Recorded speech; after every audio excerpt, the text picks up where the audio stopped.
అష్టావక్రుడు. ఈయన ముందు అడిగింది ఏంటంటే జ్ఞానం, రెండో ప్రశ్నగా ముక్తి, మూడో ప్రశ్నగా వైరాగ్యం.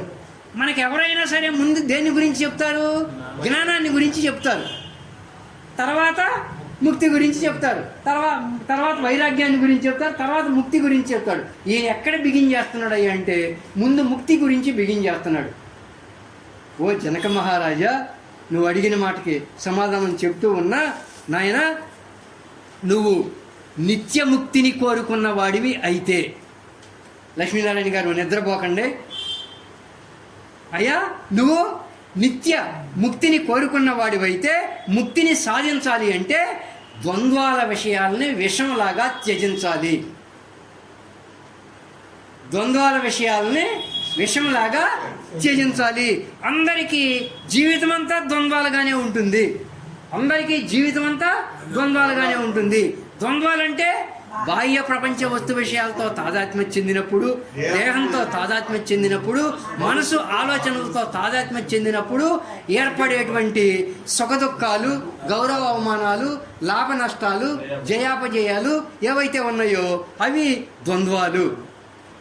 ఈ ద్వంద్వాలు అంటే ఆత్మజ్ఞానం పొందిన గురువు కూడా ఈ ద్వంద్వాలు ఉండాల్సిందే. ఏమండి, కృష్ణుడికి ద్వంద్వాలు ఉండాల్సిందే, అమ్మవారికి, ఆంజనేయ స్వామికి. అంటే వాళ్ళకే ఉండాలంటే వాళ్ళని దండం పెట్టే మనకి ద్వంద్వాల విషయాలు ఎవరికైనా సరే, ఎంతటి గురువుకైనా సరే ద్వంద్వాల విషయాల నుంచి తప్పించుకోలేడు. అవి ఎలా ఉన్నా కూడా అంతరంగం ప్రభావితం కాకుండా ఉండటమే ముక్తి. ఏమండి, ద్వంద్వాలంటే అవి మరి ఎప్పుడు ద్వంద్వాల్లో ఉన్నట్లు, ఎప్పుడు ద్వంద్వాల్లో ఉన్నట్లు. ద్వంద్వాలు లేకుండా జీవితాంతం ఉండదు. ఎప్పుడు ద్వంద్వాల్లో ఉన్నట్టంటే మనం ఏదన్నా ఒక పని చేస్తున్నప్పుడు దాని యొక్క ఫలితం నేను అనుకున్నట్లుగా వస్తే ఆనందం పొందుతా, నేను అనుకున్నట్లుగా రాకపోతే నేను ఇబ్బంది పడతా అనే భావన మనలో ఉంది అంటే నువ్వు ద్వంద్వాల్లో ఉండిపోయినట్లే, నువ్వు ద్వంద్వాల్లో ఉండిపోయినట్లే. నెంబర్ 2, ఇతరుల నుంచి, ఇతర వస్తువుల నుంచి నాకు ఆనందం కానీ దుఃఖం కానీ వస్తుంది అనేటువంటి భావనలో నువ్వు ఉంటే నువ్వు ద్వంద్వాల్లో పడిపోయినట్లే లెక్క. అర్థమైందా సార్? జీవితం అంతా ప్రతి ఒక్కరికి ఈ ద్వంద్వాలు హెచ్చుతగ్గులుగా ఉంటాయి. మీకు సుఖం ఎక్కువగా ఉండొచ్చు, ఈయనకి దుఃఖం ఎక్కువగా ఉండొచ్చు, ఇంకొకరికి గౌరవం ఎక్కువగా ఉండొచ్చు, ఇంకొకరికి అవమానం ఎక్కువగా ఉండొచ్చు. ఎవరికైనా సరే జీవితం అంతా ఈ ద్వంద్వాలు హెచ్చు తగ్గులుగానే ఉంటుంది. సముద్రపు యొక్క అలల్లాగా ఒకసారి ఒకటి ఎక్కువ ఉంటుంది, ఒకసారి కొంచెం తక్కువ ఉంటుంది, ఇంకోసారి ఒకటి ఎక్కువ ఉంటుంది, ఒకసారి తక్కువగా ఉంటుంది. కానీ ఈ ద్వంద్వాల విషయాల్ని విషంలాగా త్యజించు. విషయాలు ఎలా ఉన్నా కూడా ఈ ద్వంద్వాల విషయాల్ని విషంలాగా త్యజించు. ఎందుకయ్యా అంటే విషం ఒకసారి తీసుకుంటేనే హరిస్తుంది, ఈ ద్వంద్వాల విషయాలు తీసుకున్నప్పుడల్లా హరిస్తాయి. విన్నా హరిస్తాయి, చూచినా హరిస్తాయి, మాట్లాడినా హరిస్తాయి, రుచి దెబ్బకి వెళ్ళినా కూడా హరిస్తాయి. అందుకని త్యజించడం అంటే అవి ఎలా ఉన్నా కూడా వాటికి ప్రభావితం కాకూడదు. మనం అవి ఎలా ఉన్నా వాటికి ప్రభావితం కాకూడదు.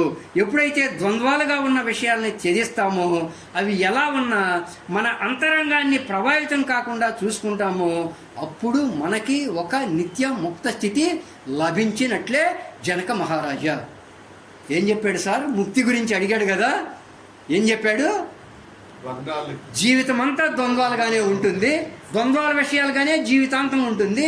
అందరికీ హెచ్చు తగ్గులుగా కంపల్సరిగా ఉంటుంది. ఎవరికైనా సరే ద్వంద్వాల విషయాలు ఎలా ఉన్నప్పటికీ వాటికి నీ అంతరంగం ప్రభావితం కాకుండా ఉంటే నువ్వు ఈ క్షణమే ముక్తి పొందుతావు. ఫట్ అయిపోయింది. ముక్త స్థితి గురించి చెప్పేశాడు. ఏమండి, విషయాలు ఎలాంటివి? విషం. నువ్వు వినటానికి వెళ్ళావా అది విషమని భావించు, నువ్వు చూడటానికి వెళ్ళావా అది విషమని భావించు. కానీ అవసరమైన మేరకు విను, అవసరమైన మేరకు చూడు, అవసరమైన మేరకు రుచి చూడు. అంతేగాని అనవసరమైనటువంటి వాటి జోలికి వెళ్ళబోకు.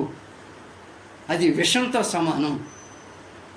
విషయాలు ఏమండి అయిపోయింది, వెళ్దాం. ఓకేనా సార్? ఇంకోటి